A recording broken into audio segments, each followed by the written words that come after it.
आजचं विधिमंडळ समालोचन. विधानसभेतील कामकाजाचं समालोचन सुरुवातीला ऐकूया. लेखक आहेत किशोर आपटे. विधानसभेच्या दिनांक 15 मार्च 2022च्या आजच्या कामकाजाचे वैशिष्ट्य म्हणजे सत्ताधारी आणि विरोधी पक्षांच्या दोन्ही बाजूच्या सदस्यांनी राज्यात सक्तीने वीज जोडणी खंडित करण्याच्या शासनाच्या धोरणाला विरोध करत कामकाज रोखले. यावेळी गोंधळामुळे कामकाज 4 वेळा तहकूब करावे लागले. अखेर ऊर्जा मंत्री डॉक्टर नितीन राऊत यांनी 3 महिन्यासाठी वीज कनेक्शन खंडित करण्याचा निर्णय स्थगित केला जात असल्याची घोषणा केली. दरम्यान या प्रश्नाच्या गदारोळात प्रश्नोत्तराचा तास होऊ शकला नाही. याशिवाय विधान परिषदेचे विरोधी पक्षनेते प्रवीण दरेकरांवर मुंबई बँकेत मजूर सदस्य म्हणून निवडणूक लढवण्याप्रकरणी फसवणुकीचा गुन्हा दाखल केल्याबाबत स्थगन प्रस्तावाच्या माध्यमातून सरकारचे लक्ष वेधण्याचा प्रयत्न केला गेला. याशिवाय विशेष सत्रासह मोठ्या प्रमाणात लक्षवेधी, अर्थसंकल्पावरील सर्वसाधारण चर्चा ही आजच्या कामकाजाची वैशिष्ट्ये सांगता येतील. विधानसभेच्या पहिल्या विशेष सत्रात सकाळी 10 वाजता 6 लक्षवेधी सूचनांवर चर्चा घेण्यात आली. यामध्ये राजगुरुनगर नगर परिषदेच्या हद्दीतील गट क्रमांक 314-1 आणि 314-3च्या बांधकामामध्ये बोगस कागदपत्रे बनवण्यात आल्याची गंभीर बाब दिलीप मोहिते पाटील, ॲडव्होकेट अशोक पवार आणि अन्य सदस्यांनी लक्षवेधीच्या माध्यमातून उपस्थित केली होती. त्यावर महसूल राज्यमंत्री प्राजक्त तनपुरे यांनी सदस्यांकडील माहिती संवेदनशील असून त्याची पडताळणी करत तातडीने कार्यवाही करण्याची घोषणा केली. नाशिक जिल्ह्यात सन 2009 ते 2014 या कालावधीदरम्यान आदिवासी उपसा जलसिंचन योजना देवमोगरा सेवाभावी संस्थेमार्फत राबविल्या जाणाऱ्या योजनेत भ्रष्टाचार झाल्याबाबत हिरामन खोसकर यांच्या लक्षवेधी सूचनेवर उत्तर देताना मृद व जलसंधारण मंत्री शंकरराव गडाख यांनी महिनाभरात या संदर्भात चौकशी पूर्ण करून कार्यवाही करण्याचे आश्वासन दिले. राज्यात 13 ते 15 वयोगटाच्या 5.1% बालकांमध्ये तंबाखूजन्य पदार्थ सेवनाचे प्रमाण आढळून आल्याने कोटपा कायद्याचे पालन योग्य पद्धतीने होत नसल्याबाबत अतुल भातखळकर व अन्य सदस्यांच्या लक्षवेधीवर उत्तर देताना सामाजिक न्याय आणि विशेष सहाय्य राज्यमंत्री डॉक्टर विश्वजित कदम यांनी आकडेवारीसह याबाबत केलेल्या सर्वेक्षणाबाबत माहिती दिली. ते म्हणाले की याबाबत कोटपा कायद्याची अंमलबजावणी 95% भागात योग्य पद्धतीने होत असल्याचे आढळून आले आहे. राज्यात सन 2015 मध्ये लागू करण्यात आलेल्या लोकहक्क अधिनियम कायद्याची प्रभावीपणे अंमलबजावणी केली जात असून त्याबाबत जनजागृती मोठ्या प्रमाणात केली जाण्याची गरज असल्याची माहिती सामान्य प्रशासन राज्यमंत्री दत्ता भरणे यांनी दिली. 31 मार्च 2021 पर्यंत या कायद्याअंतर्गत 9,78,00,000 अर्ज प्राप्त झाले.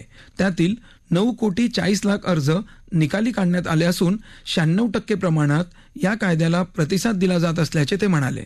या संदर्भात कायद्याची अंमलबजावणी करताना होणाऱ्या विलंबाबाबत कोल्हापूर येथे बैठक घेण्यात येत असल्याचे ते म्हणाले. मुंबईतील गोरेगाव येथे डॉक्टर मिनल कांबळे यांच्यावर कर्जाची वसुली करण्यासाठी बजाज कंपनीकडून करण्यात आलेल्या अत्याचार प्रकरणी वरिष्ठ IPS अधिकाऱ्यांमार्फत चौकशी करून दलित अत्याचार प्रतिबंधक कायद्यान्वये कारवाई केली जाण्याची घोषणा गृहराज्यमंत्री सतेज पाटील यांनी केली. जळगाव जिल्ह्यात मुक्ताईनगर येथे सीमारेषेजवळ मध्य प्रदेशातून येणाऱ्या गुन्हेगारांकडून मोठ्या प्रमाणात गुन्हेगारी कारवाया वाढल्याप्रकरणी अन्य भागातील पोलीस उपविभागीय अधिकाऱ्यांमार्फत चौकशी केली जाईल अशी घोषणा ग्रामीण गृहराज्यमंत्री शंभूराज देसाई यांनी केली. चंद्रकांत पाटील यांची याबाबत लक्षवेधी होती. सकाळी 11 वाजता सभागृहाचे नियमित कामकाज सुरू होताच विरोधी पक्षनेते देवेंद्र फडणवीस यांनी विधान परिषदेचे विरोधी पक्षनेते प्रवीण दरेकर यांनी मजूर सेवा सहकारी संस्थेतून निवडून येऊन मुंबई बँकेत संचालक म्हणून काम केल्याबाबत त्यांच्यावर फसवणुकीचा गुन्हा दाखल केल्याबाबत नियम 57 अन्वये स्थगन प्रस्ताव मंजूर करून चर्चा घेण्याची मागणी केली. ते म्हणाले की देशाच्या इतिहासात अशा प्रकारे विधिमंडळाच्या विरोधी पक्षनेत्याविरोधात सूडबुद्धीने पहिल्यांदाच कारवाई होत आहे. यामुळे आमचा आवाज दाबला जाणार नाही असे ते म्हणाले. ते म्हणाले की या सदनात अनेक नेते मजूर संस्थेचे सदस्य असताना बँकेत संचालक राहिले आहेत. मात्र येथे विरोधकांवर चुकीची कारवाई करत दबाव टाकला जात आहे. त्यामुळे आम्ही देखील अशा नेत्यांची यादी सादर करू. त्यांच्यावरही सरकारने गुन्हे दाखल करण्याची हिंमत दाखवावी असे फडणवीस म्हणाले. यावेळी विरोधी सदस्यांनी आक्रमक होत घोषणा दिल्या. त्याचवेळी सत्ताधाऱ्यांच्या बाजूने बालाजी कल्याणकर, महेश शिंदे, दिलीप बनकर आदी सदस्यांनी शेतकऱ्यांची सक्तीने वीज कनेक्शन खंडित करणे तातडीने बंद करण्याची घोषणा करावी अशा मागण्यासाठी आक्रमक भूमिका घेतली. त्यावेळी सदनात गदारोळामुळे कामकाज प्रथम 11:08 10 मिनिटांसाठी तहकूब करण्यात आले. त्यानंतर पुन्हा कामकाज सुरू झाल्यानंतरही दोन्ही बाजूच्या सदस्यांनी या मागणीवर घोषणाबाजी केल्याने पुन्हा कामकाज 15 मिनिटांसाठी तहकूब करण्यात आले. तालिका अध्यक्ष दीपक चव्हाण यांनी सदस्यांना अर्थसंकल्पीय चर्चा आणि या विषयावर घेण्यात येणाऱ्या विशेष चर्चेत मुद्दे मांडावे आणि आता कामकाजात सहभागी व्हावे असे आवाहन करत प्रश्नोत्तरांचा तास सुरू करण्याचा प्रयत्न केला. मात्र दोन्ही बाजूचे सदस्य या मागणीवर ठाम होते. घोषणाबाजीमुळे कामकाज करणे शक्य नसल्याने कामकाज 12 वाजेपर्यंत पुन्हा तहकूब करण्यात आले.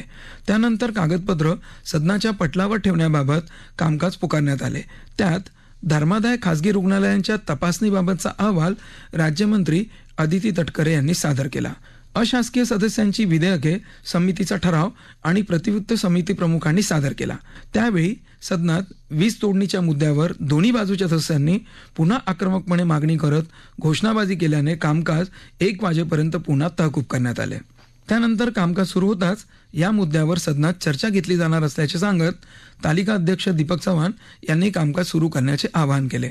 प्रकाश सोळंके यांनी यावेळी सरकार याबाबत काही घोषणा करत नसेल तर अध्यक्षांनी निर्देश द्यावेत अशी मागणी केली.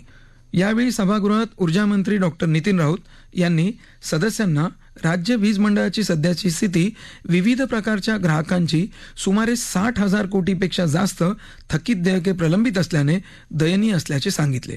याशिवाय वीज मंडळावर कोळसा व्याजाचा रकमा आणि वीज निर्मितीसह कर्मचाऱ्यांच्या पगारांचा खर्च अशी दायित्वे असल्याचे, तातडीने 30,000 कोटी रुपयांची गरज असल्याचे सांगितले. ते म्हणाले की मागील 2 वर्षात कोरोना काळात वीज मंडळाने चांगली कामगिरी केली. याशिवाय पूरवादळाच्या संकटात देखील मंडळाकडून समाधानकारक काम झाल्याचे सांगितले. ते म्हणाले, आज सदस्यांनी जो वीज कनेक्शनबाबत प्रश्न मांडला आहे त्यावर माझ्याकडेही अनेक तक्रारी आणि निवेदने आली आहेत. या विषयावर मुख्यमंत्री आणि उपमुख्यमंत्री यांच्याशी चर्चा केल्यानंतर येत्या 3 महिन्यांसाठी थकीत देयकांची वीज कनेक्शन तोडण्याची कारवाई थांबवण्याचे आदेश दिले जात असल्याचे ते म्हणाले. या विषयावर यंत्रमाग आणि उद्योगांना देण्यात येणारी सवलतीची वीज जोडणी पूर्ववत करत असल्याची घोषणा त्यांनी केली. त्यानंतर सुधीर मुनगंटीवार, चंद्रकांत पाटील, बालाजी कल्याणकर या सदस्यांनी ऊर्जा मंत्र्यांना धन्यवाद दिले. त्यानंतर पुन्हा लक्षवेधी सूचनांचे कामकाज पुकारण्यात आले. मुंबईतील संक्रमण शिबिरांच्या घुसखोरांवर कारवाई करण्याबाबत अमीन पटेल आणि अनेक सदस्यांच्या लक्षवेधीवर गृहनिर्माण मंत्री जितेंद्र आव्हाड यांनी सांगितले की येत्या काळात चौकशी करून 30 ते 40% घुसखोरांवर कारवाई केली जाणार आहे. त्यानंतर पुन्हा घुसखोरी झाल्यास त्याला रेंट कलेक्टरना जबाबदार धरण्याबाबत नव्याने नियमावली केली जात आहे. ते म्हणाले की घुसखोरांची समस्या गेल्या अनेक वर्षांपासून असून त्यात शासकीय अधिकाऱ्यांचे संगनमत असल्याशिवाय अशा प्रकारे घुसखोरी होऊ शकत नाही. मुंबईतील जोगेश्वरी येथे के पूर्व आणि पी दक्षिण याच्या दरम्यान के उत्तर येथे वेगळे स्वतंत्र महापालिका कार्यालय सुरू करण्याबाबत तात्पुरत्या स्वरूपात व्यवस्था करण्याबाबत आयुक्त प्रशासक यांना विनंती करण्यात येईल अशी माहिती नगरविकास मंत्री एकनाथ शिंदे यांनी दिली. राज्यात आदिवासींचे सक्तीने धर्मांतरण केले जात असल्याबाबत डॉक्टर अशोक उईके यांच्या लक्षवेधी सूचनेवर उत्तर देताना आदिवासी विकास मंत्री के.सी. पाडवी यांनी या विषयावर वेगळा कायदा करण्याची गरज नसून समिती नेमण्यात येईल, चौकशी केली जात असल्याचीही त्यांनी घोषणा केली. लक्षवेधीच्या कामकाजानंतर रवी राणा यांनी अमरावती येथे पुतळा हटविण्यासंदर्भात घडलेल्या घटनेबाबत गृहमंत्र्यांनी दिलेल्या उत्तरावर आक्षेप घेत फलक झळकावले. त्यावेळी भाजप सदस्यांनी घोषणाही दिल्या. या विषयावर तालिका सभापती कुणाल पाटील यांनी गृहमंत्री याबाबत दखल घेतील असे सांगितले. त्यानंतर सन 2022-23च्या अर्थसंकल्पावरील सर्वसाधारण चर्चेच्या दुसऱ्या दिवशीच्या चर्चेला सुरुवात झाली. विधानसभेतील कामकाजाचं समालोचन आपण ऐकलं. लेखक होते किशोर आपटे. आता विधान परिषदेतील कामकाजाचं समालोचन लेखक गौरीशंकर घाळे. विरोधी पक्षनेत्यांवरील गुन्हे मागे घेण्याची विरोधकांची मागणी, तर दरेकर यांच्या राजीनाम्यासाठी सत्ताधारी सदस्यांची घोषणाबाजी आणि सरकार आणि विरोधकांच्या घोषणाबाजीत दिवसभराचे कामकाज तहकूब, ही होती आजच्या कामकाजाची क्षणचित्रे. सकाळी 10 वाजता विधान परिषदेच्या विशेष सत्राच्या कामकाजाला सुरुवात झाली. यावेळी सदस्य प्रसाद लाड, अंबादास दानवे, अमोल मिटकरी, प्रवीण साके आदींनी अर्थसंकल्पावरील चर्चेत सहभाग घेतला. ही चर्चा पूर्ण होऊ शकली नाही. उर्वरित चर्चा आणि त्यावरील उत्तर पुढील बैठकीत घेण्याचा निर्णय घेत विशेष बैठकीचे कामकाज संपले. यानंतर दुपारी 12 वाजता सभागृहाच्या नियमित कामकाजाला सुरुवात झाली. सभापती रामराजे नाईक निंबाळकर यांनी प्रश्नोत्तराचा तास पुकारला. मात्र विरोधी बाकांवरील सदस्यांनी आपला मुद्दा मांडण्याचा आग्रह धरला. विधान परिषदेचे विरोधी पक्षनेते प्रवीण दरेकर यांच्या विरोधात FIR दाखल झाल्यामुळे सभागृहात आज विरोधी पक्ष आक्रमक झाला. यामुळे झालेल्या गदारोळामुळे विधान परिषदेचं कामकाज पहिल्यांदा 2दा आणि नंतर दिवसभरासाठी स्थगित करण्यात आलं. नियमित कामकाज सुरू होताच भाजपाचे ज्येष्ठ सदस्य भाई गिरकर यांनी हा मुद्दा उपस्थित केला. मुंबई बँकेच्या निवडणुकीत दरेकर हे मजूर संस्थेतून निवडून आलेले नाहीत असं सांगत आघाडी सरकारचं सुडाचं राजकारण सुरू आहे असा आरोप गिरकर यांनी केला. राष्ट्रवादीचे अनेक आमदार मजूर नसताना मजूर संस्थांवर निवडून आले. सरकार सुडाचे राजकारण करत असल्याचा आरोप गिरकर यांनी केला. यावेळी विरोधी बाकांवरील सदस्यांनी नहीं चलेगी तानाशाही नहीं चलेगी अशा घोषणा दिल्या. यावेळी विरोधी पक्षातील सदस्यांनी हौद्यात उतरून घोषणाबाजी केली. सभापतींनी या संदर्भात सरकारकडून माहिती घेऊन ती सभागृहासमोर ठेवली जाईल असं सांगितलं. मात्र विरोधकांचा गदारोळ सुरूच राहिला. यातच सभापतींनी प्रश्नोत्तराचा तास पुकारत कामकाज सुरू ठेवण्याचा प्रयत्न केला. मात्र गोंधळ कायम राहिल्यानं सभापतींना कामकाज पहिल्यांदा 25 मिनिटांसाठी स्थगित करावं लागलं. कामकाज पुन्हा सुरू झाल्यानंतर भाजपा सदस्य प्रसाद लाड यांनी या संदर्भात बोलताना राज्य सरकार विरोधकांवर खोटे गुन्हे दाखल करत असल्याचं सांगत दरेकर यांच्या विरोधातील गुन्हा रद्द करण्याची मागणी केली. राज्यात 25,000 मजूर संस्था असून त्यातील 90% सदस्य सत्ताधारी पक्षांशी संबंधित आहेत. मग या सगळ्यांवर गुन्हे दाखल करणार का असा प्रश्न लाड यांनी उपस्थित केला. दरेकर यांनी मजूर संस्थेचा यापूर्वीच राजीनामा दिलेला आहे. मुंबई बँकेसंदर्भातील 10 चौकशीमध्ये न्यायालयानं कोणतीही कारवाई करू नये असे निर्देश दिले आहेत असंही त्यांनी सांगितलं. तसंच राज्य सरकारनं ताबडतोब हा गुन्हा रद्द करावा अशी मागणी केली. तर दरेकर हे शेतकऱ्यांचे प्रश्न मांडत आहेत. कोविड काळातील आणि मुंबई महापालिकेतील भ्रष्टाचार उघड करीत आहेत. म्हणूनच राज्य सरकारने त्यांच्यावर गुन्हा दाखल करण्यासाठी पोलिसांवर दबाव टाकल्याचा आरोप विनायक मेटे यांनी केला. राज्याचं अर्थसंकल्पीय अधिवेशन सुरू आहे. अर्थसंकल्पावर चर्चा सुरू आहे. असे असताना गुन्हा दाखल होणे चुकीचे असल्याचे मेटे म्हणाले. सरकारने किती दबाव टाकला तरी विरोधी पक्ष दबावाला बळी पडणार नाही. सरकारचा भ्रष्ट कारभार उघड करतच राहू. आज दरेकर जातात असले तरी राज्यातील सर्व आमदार, मंत्री, नगरसेवक, जिल्हा परिषद सदस्य सुपात आहात हे विसरू नका. राज्यातील सर्व संस्थांमध्ये मजूर नसलेलेच संचालक आहेत हे विसरू नका असेही मेटे म्हणाले. विरोधी पक्षाचा आक्रमक पवित्रा कायम राहिल्यानं कामकाज पुन्हा एकदा 20 मिनिटांसाठी तहकूब करावं लागलं. कामकाज सुरू होताच शिवसेना सदस्य मनीषा कायंदे यांनी प्रवीण दरेकर यांच्यावर गुन्हा दाखल झाला. सभागृहाच्या उच्च परंपरेला ते शोभणारे नाही असं सांगितलं. त्यांनी राजीनामा द्यावा अशी मागणीही त्यांनी केली. विरोधी आणि सत्ताधारी सदस्य हौद्यात उतरले आणि त्यांनी एकमेकांविरोधात घोषणा दिल्या. दरेकर यांना अटक करावी अशी मागणी सत्ताधाऱ्यांनी यावेळी केली. या गोंधळातच कागदपत्रे पटलावर मांडण्यात आली. तसेच नवनिर्वाचित विधिमंडळ सदस्यांसाठी लोकसभा सचिवालयातील parliamentary research and training institute for democracies या प्रशिक्षण संस्थेतर्फे संसद भवन, नवी दिल्ली येथे संसदीय अभ्यास वर्गाचे आयोजन दिनांक 5 व 6 एप्रिल 2022 रोजी करण्यात आले आहे.